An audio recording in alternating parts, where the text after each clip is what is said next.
ये पहली बार था जब वो अपने छोटे बच्चे के साथ फ्लाइट में जा रही थी। उसे क्या पता था कि फ्लाइट में एक करोड़पति मिलेगा जिसे बच्चे बहुत पसंद थे। वो बच्चा संभालने में मदद कर रहा था, म्यूजिक चला रहा था, यहाँ तक कि दूध बनाने में भी हाथ बटाने को तैयार था। जब उसे पता चला कि वो औरत अकेले बच्चे को पाल रही है तो उसने झट से एक अजीब सा आइडिया दे डाला। फ्लाइट खत्म होते ही माइक बोला, तू मेरी नकली बीवी बन जा। उसे अपने माँ बाप की पसंद की शादी से तंग आ चुका था और वो किसी अनजान से शादी नहीं करना चाहता था। डेज़ी खुद टेंशन में थी कि वो अपने पापा को बच्चे के बारे में क्या बताएगी। सोच ही रही थी कि तभी बच्चा माइक को पापा कहकर बुला बैठा। बस उसी पल सब कुछ बदल गया। बच्चे ने उसे अपना मान लिया तो डेज़ी को भी हाँ करनी पड़ी। उसे नहीं पता था कि माइक का घर किसी महल से कम नहीं होगा। जैसे ही घर में घुसे, माइक देख के दंग रह गया। घर में वेलकम पार्टी रखी गई थी। उसी वक्त माइक की मंगेतर आई और उसके गाल पर किस कर दिया। डेज़ी जैसे ही अंदर आई, सबकी आंखें उस पर टिक गईं। बच्चे की नैपी बदलने की जल्दी में उसने टेबल पर बच्चे को लिटा दिया। माइक के पापा को बोला, फोन दिखाओ बच्चे को, और गलती से गंदा नैपी माइक की मम्मी को पकड़ा दिया। सब सन्न थे, पर डेज़ी तो जैसे अपने ही घर में थी, उसे कुछ फर्क नहीं पड़ा।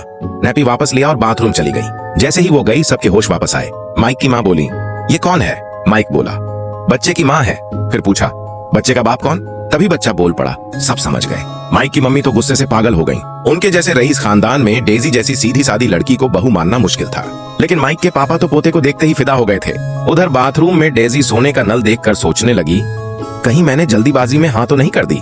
पर अब तो बात बहुत आगे बढ़ चुकी थी। वापस जाना मुमकिन नहीं था। रात को अचानक बच्चे को बुखार आ गया। दोनों नए मम्मी पापा घबरा गए। दादी जी नीचे आई। माइक से बोला, डॉक्टर बोला, और तुरंत बच्चे के कपड़े उतार के पानी से उसे ठंडा करने लगी। डेज़ी को लगा ये सब पुराने जमाने का तरीका है, लेकिन चमत्कार हो गया, बुखार उतर गया। माइक बोला, दादी दिखने में सख्त हैं, लेकिन दिल की बहुत अच्छी हैं। धीरे धीरे दादा दादी दोनों बच्चे को अपना मान गए, लेकिन मम्मी जी अब भी दूरी बना रही थीं।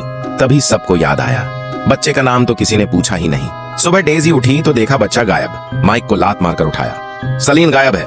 माइक बोला, सलीन कौन? डेज़ी बोली, अरे मेरे बेटे का नाम है। नीचे दौड़ी और जब सबको नाम बताया, सब हक्के बक्के रह गए।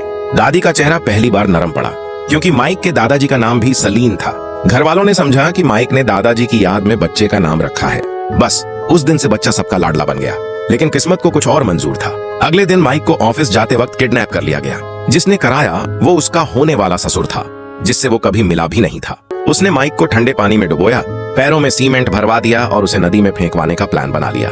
बोला, अपनी जिद्दी बेटी को मैं दोबारा नहीं देखना चाहता, लेकिन कल मेरे पोते को मेरे सामने लेकर आना। और इतना बोलकर माइक को तालाब में धक्का दे दिया।